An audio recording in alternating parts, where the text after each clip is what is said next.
Program Laboratorium Metrologii powstał dzięki wsparciu patronów.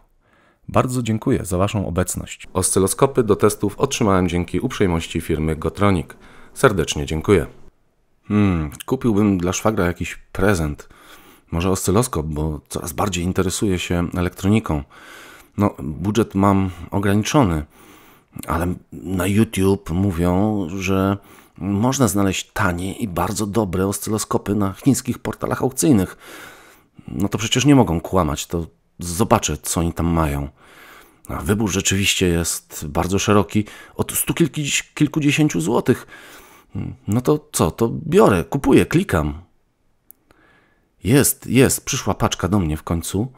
Chyba wysłali z Europy, bo przyszła bardzo szybko. Ale jakby nic tu nie ma. A nie, jest rzeczywiście trochę mniejszy niż wydawał się na zdjęciach. Ale przecież jest bardzo dobry, a jednocześnie dałem za niego chyba 160 zł tylko. To zobaczmy. Spróbuję podłączyć do niego zwykłą sondę oscyloskopową, ale coś tu nie pasuje, jakby te gniazda są dużo mniejsze. O nie. Dobrze, zamówię sobie przejściówkę w takim razie. Zaczekam jeszcze kilka dni, święta jeszcze za tydzień. To zobaczmy. Przyszła przejściówka. Dobra, podłączam sondę, w końcu mogę go sprawdzić. Trochę jakby wolno działa, wolno odświeża ten obraz. Funkcji tutaj też za dużo nie ma, ale coś wyświetla. To spróbuję zmierzyć może wartość tego napięcia. Powinno być 1 V, a pokazuje prawie 1,1, czyli o 10% zawyża. Niemożliwe, to musi być uszkodzony. Mam pecha, bo przecież wszyscy reklamowali go jako taki super i tani. Żeby była jasność, to są żarty z producentów, a nie z użytkowników chińskich portali aukcyjnych, na których również można znaleźć wartościowe produkty. Cześć, dzień dobry, witam w Laboratorium Metrologii. Zbliżają się święta 2024, a więc czas na film o godnej polecenia aparaturze pomiarowej, chociaż nie tylko, bo będzie troszkę gadżetów ogólnie ze świata elektroniki czy też elektryki. Przedstawię Wam urządzenia, rzeczy według mnie godne polecenia, sprawdzone przeze mnie i przetestowane w ciągu ostatnich miesięcy czy ostatniego roku, a jednocześnie stosunkowo tanie. To znaczy część z tych rzeczy nie przekroczy 100-200 zł. Być może w przypadku oscyloskopów trzeba będzie zarezerwować nieco większą gotówkę, ale generalnie są to konstrukcje budżetowe. Nie najtańsze na rynku, dlatego że jak przypomnicie sobie czołówkę, to odradzam kupowania na chińskich portalach aukcyjnych super multimetrów, oscyloskopów za kilkadziesiąt złotych. Ja natomiast mam dla Was przyrządy nieco droższe, 80, 100, 130 zł, ale już godnych polecenia producentów i sprawdzone przeze mnie. Będzie multimetr, będzie przystawka cęgowa, nawet ładowarki, testery akumulatorów, sondy do przyrządów, co jeszcze? Cęgi, oscyloskopy również. I na koniec moje nowe odkrycie. Zapraszam na film.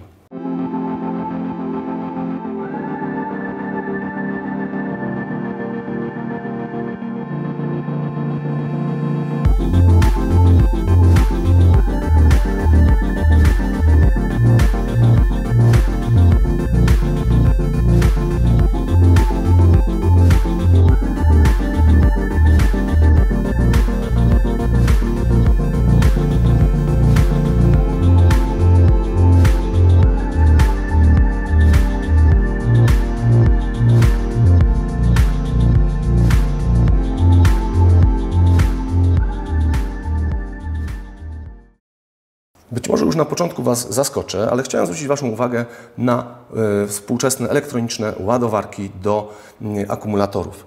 Dlatego, że współczesne akumulatory żelowe, czy też typu AGM, takie jakimi możemy się spotkać bardzo często w naszych samochodach, wymagają specjalnego ładowania. Nie wolno takich akumulatorów ładować tak jak starych, kwasowych akumulatorów prostownikiem. Tutaj muszą być określone cykle tego ładowania z odpowiednio dobranym prądem i takie ładowarki ten warunek spełniają. Ja mam tutaj taką ładowarkę Toyama za 270 zł. Podlinkuję Wam ją w opisie filmu. Kupiłem ją jakiś czas temu do laboratorium sensoryki samochodowej, które jest wyposażone właśnie w różnego rodzaju akumulatory do pojazdów. No i z jakichś powodów ona spełniała wszystkie moje wymagania. Ma zabezpieczenie termiczne, ma zabezpieczenie przed przepięciami, przed zwarciem, a więc no, przynajmniej w teorii bezpieczne urządzenie. Podłączmy ją sobie do napięcia i popatrzcie, można tutaj wybrać rodzaj baterii AGM, żelowy, mokry. Można również wybrać wartość prądu. 2 ampery dla małych akumulatorów prawdopodobnie 6V do motocykli, 4 ampery dla akumulatorów do pojazdów, 8 amperów dla większych akumulatorów. Ta ładowarka ładuje w 7 cyklach. Mamy tutaj odsiarczanie na początku, później miękki start, czyli ładowanie małym prądem, właściwe ładowanie do 80%, ładowanie takie końcowe, test akumulatora, regeneracja, jeżeli akumulator był mocno rozładowany i podtrzymanie ładowania. A więc w pełni automatyczne i bezpieczne ładowanie. Może nie często potrzebujemy takiej ładowarki, ale jak już nam się akumulator rozładuje i jest problem w zimie, żeby samochód odpalił, no to warto mieć to pod ręką. Skoro o akumulatorach mowa, to mam tutaj też taki podręczny tester akumulatorów produkcji 24 Diag, model B440. On kosztuje około 150 zł, no i służy do sprawdzania różnych parametrów akumulatora. Działa ze wszystkimi rodzajami akumulatorów. Działa dla akumulatorów o napięciu 6 i 12 V, no i wykonuje tutaj różne testy. Test poziomu naładowania, tak zwany state of charge, ogólny stan akumulatora, czyli state of health, mierzy rezystancję wewnętrzną, można tym zbadać prąd rozruchowy oraz zrobić test ładowania akumulatora w pojeździe przez alternator. Obsługuje tutaj różne standardy IEC, DIN, EN, więc różne rodzaje akumulatorów różnie opisane, różnymi standardami będzie można sobie tutaj testować. Zapisuje wyniki do pamięci, wykonuje wykresy, dużo różnych fajnych opcji, ale zróbmy sobie teraz test tego żelowego akumulatora, dajmy mu sprawdź. Popatrzcie, trzeba wybrać wartość napięcia 12 V i tu są różne opcje, szybki test w pojeździe bądź poza pojazdem. No zróbmy ten szybki test. Potwierdź, że silnik jest wyłączony, OK. Pojemność muszę podać, ja mam tutaj 70 Ah, OK. Proszę bardzo. State of health, czyli stan zdrowia akumulatora 100% jest sprawny.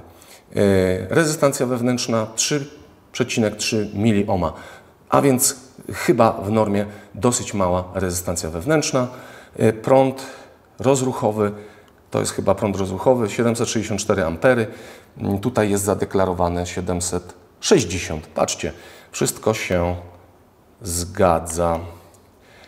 No więc to taki szybki test. A więc takim testerem można sobie od czasu do czasu sprawdzać swój akumulator tak, żeby monitorować jego stan, sprawdzić, czy jest naładowany, czy w jakim jest stanie.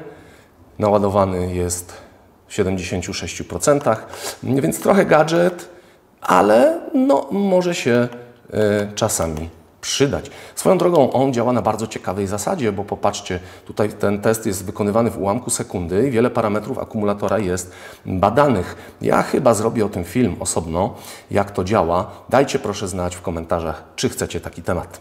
Jeżeli majsterkujecie trochę w warsztacie, czy pracujecie z elektroniką, rozbieracie jakieś urządzenia, nawet hobbystycznie, no to przydają się czasem wkrętaki różnego rodzaju. I popatrzcie, ja tutaj mam taki zestaw 132 łącznie elementów za około 100 zł. Link też dam Wam w opisie filmu.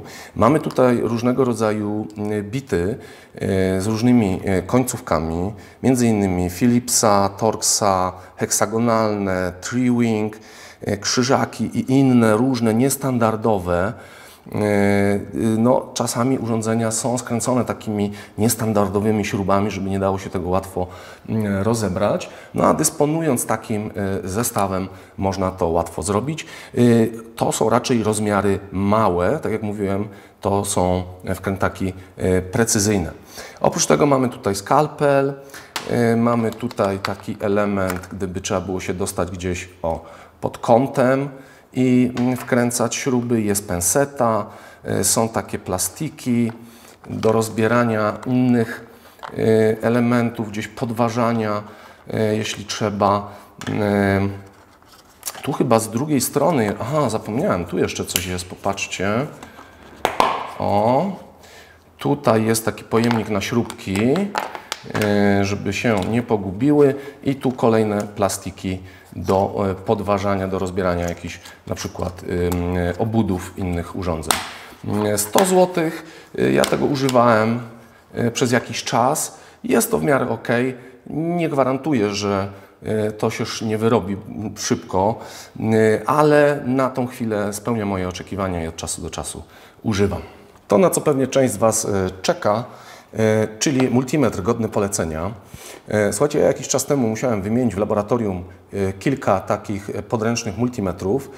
Przeglądnąłem różne oferty i padło na Unite 139 w wersji C. Spełnia on wszystkie moje wymagania i jakby wymagania stawione przez laboratorium, a jednocześnie jest to multimetr budżetowy za 200 zł. Za chwilę ktoś powie, zaraz, ale przecież tam na aukcjach w Chinach można kupić za 40 zł inne świetne. No nie zgadzam się z tym, zaraz o tym powiem dwa słowa więcej. Uważam, że to jest dobre rozwiązanie za dobrą cenę. Multimetr, maksymalne wskazanie 6000.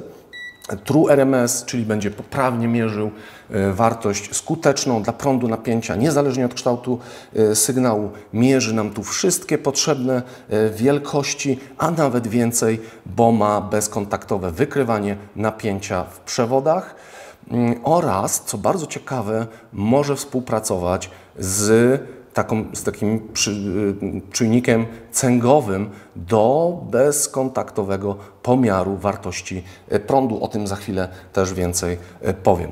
Słuchajcie, ma zerowanie, ma funkcje statystyczne, wybór zakresu, hold, 4 gniazda. No, wszystko, co taki multimetr mieć powinien. Unite już od lat przyzwyczaja nas do dobrego wykonania tych multimetrów.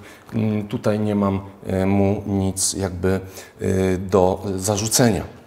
Co ciekawe, jak wspomniałem wcześniej, ten multimetr może współpracować z takimi cęgami do bezkontaktowego pomiaru wartości prądu. Warunkiem jest tylko to, żeby cęgi były tak wyskalowane, żeby 1 amperowi odpowiadała wartość 10 mV i wtedy ustawiamy sobie ten multimetr tutaj w taki tryb i za pomocą takich cęg, wpinając się tu w gniazdo, można mierzyć właśnie wartość prądu. Ja mam tu akurat cęgi z końcówką BNC, ale gdybym użył takiej przejściówki, no to proszę bardzo, mogę mój zestaw rozbudować właśnie o takie cęgi. Same te cęgi to są cęgi produkcji Pico, dosyć porządne, a w związku z tym one kosztują 600 zł, ale możecie znaleźć tańsze zamienniki już gdzieś od 200 kilku, 300 zł. Tańszych nie polecam, bo będzie więcej frustracji niż przyjemności z pomiarów. Więc no, taki mój wybór w tym roku. Multimetr plus potencjalnie możliwość rozbudowy też o cęgi. Natomiast czego nie kupujemy?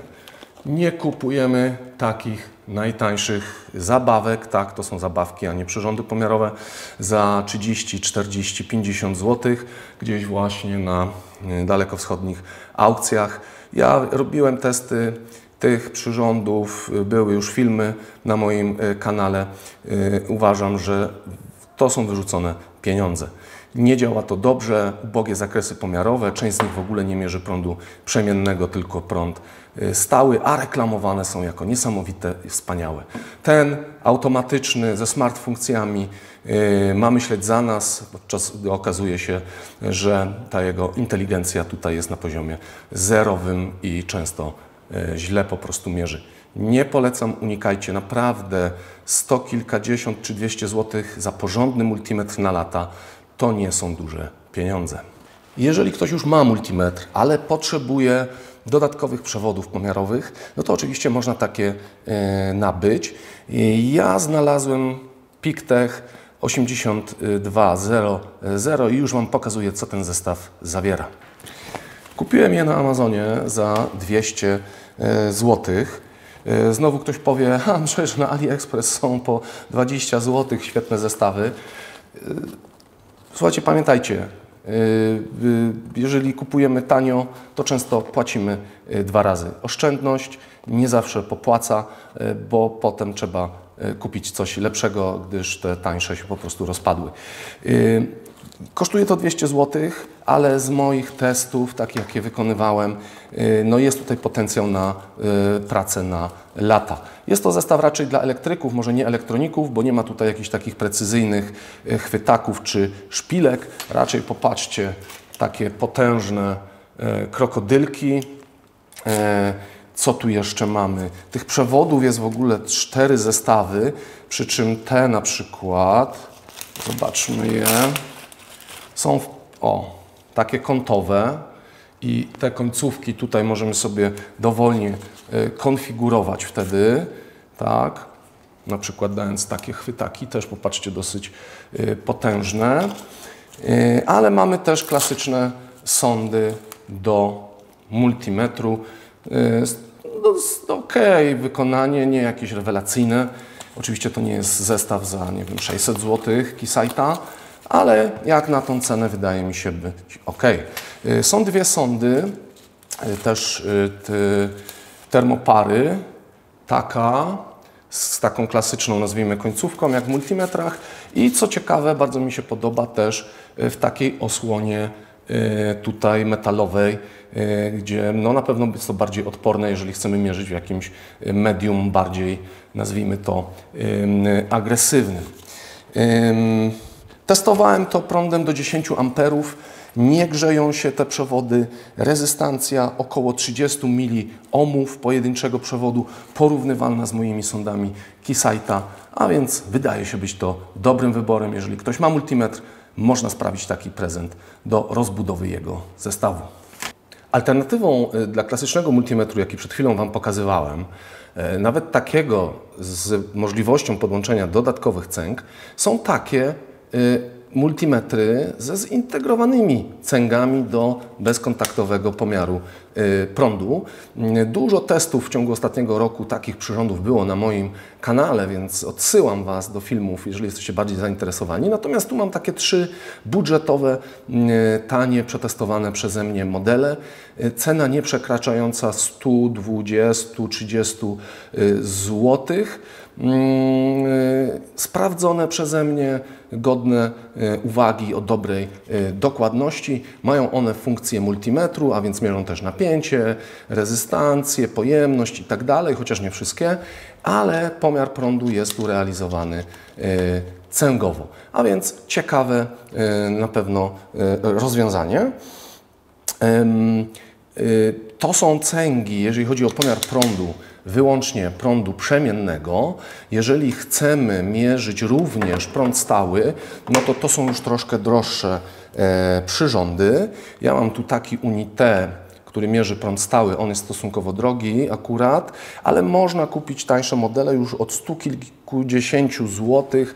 Jeżeli poszukacie, to kupicie również cęgi dla pomiaru prądu stałego, czyli trzeba szukać cęg tak zwanych AC i DC, co wskazuje na prąd stały. Trzeba uważać, bo często na aukcjach spotykałem się z oszustwami, szczególnie przy jakichś najtańszych znowu produktach, gdzie było napisane, że cęgi mierzą prąd stały, a jak przeczytało się instrukcję, okazywało się, że niestety nie. Czego unikamy? Unikamy znowu takich najtańszych rozwiązań za 30, 40, 50 zł. No wyobraźcie sobie, jaki porządny przyrząd może kosztować 30 zł. No gdzieś te cięcia muszą się odbywać. Odbywają się na jakości, na zakresach, na szybkości działania, na jakości wykonania. Naprawdę nie warto, nie róbmy tego naszym najbliższym. Chcę Was przekonać i nauczyć tego, że jeśli chodzi o aparaturę pomiarową, czasami lepiej zainwestować. Te 100 zł to nie jest wciąż dużo, a naprawdę mieć satysfakcję z godnych polecenia przyrządów. No i słuchajcie, oscyloskopy. Tutaj trudno jest coś polecić w małych pieniądzach. No postaram się Wam coś zasugerować, ale zacznę od tego, czego nie kupować. Nie kupujcie naprawdę takich najtańszych za znowu, no tutaj ceny zaczynają się od 100-200 zł zabawek, bo to są po prostu zabawki. To nie są przyrządy pomiarowe. To przeznaczę dla moich dzieci, bo już powoli interesują się pomiarami, tym co tata robi, więc to jest dobre, jeżeli dziecko ma te 8, 9, 10 lat i już zaczyna się interesować. To jest w porządku. Natomiast no, jeżeli ktoś nawet hobbystycznie, amatorsko coś mierzy, to naprawdę do niczego się nie przyda. Te i temu podobne modele, często oszukane parametry, ja te FNIRSy już chyba 3 łącznie z tym testowałem, nie spełniają specyfikacji, no szkoda na to pieniędzy. Jeśli chodzi o takie najtańsze oscyloskopy, które ja testowałem i wiem, że się sprawdzają, to są takie oscyloskopy z multimetrem i generatorem produkowane przez Owona. To też jest co prawda chiński producent, ale sprawia to dużo lepsze wrażenie niż te takie najtańsze rozwiązania. I tutaj zresztą jest film o tym, podlinkuję Wam takiego Owona w opisie. Ceny w zależności od parametrów są różne, o ile dobrze pamiętam, od 600 zł się zaczynają. No nie jest to mało, ale tak jak mówię, no jeżeli chcemy komuś sprawić radość na lata, no to niestety trzeba tu troszkę więcej zainwestować. Tego Owona jak najbardziej polecam. Jeśli chodzi o oscyloskopy stacjonarne, takie laboratoryjne, no powiedzmy bardziej poważne urządzenia do bardziej profesjonalnej pracy, to tu ceny zaczynają się od 1000 zł. Niestety taki próg trzeba sobie przyjąć. Uwierzcie mi, wszystko co jest poniżej 1000 zł, a są oscyloskopy tego typu za 600-700 zł na AliExpress, uwierzcie mi, że to się do niczego nie nadaje. Możecie sobie znaleźć wiele testów takich oscyloskopów w internecie i przekonacie się, że to są wyrzucone pieniądze. Natomiast no, od 1000 zł zaczynają się Hanteki, zaczynają się również Rigole. Ja tutaj mam Hanteka, taki model 100 MHz, 1 giga sampli próbkowanie, 8 bitów, 8 megapunktów pamięci, przyzwoite parametry, ma wszystko, co powinien mieć oscyloskop tej klasy, ma dekodowanie protokołów szeregowych, RS-232, SCPI, CAN, LIN, a więc również przy samochodówce może się przydać.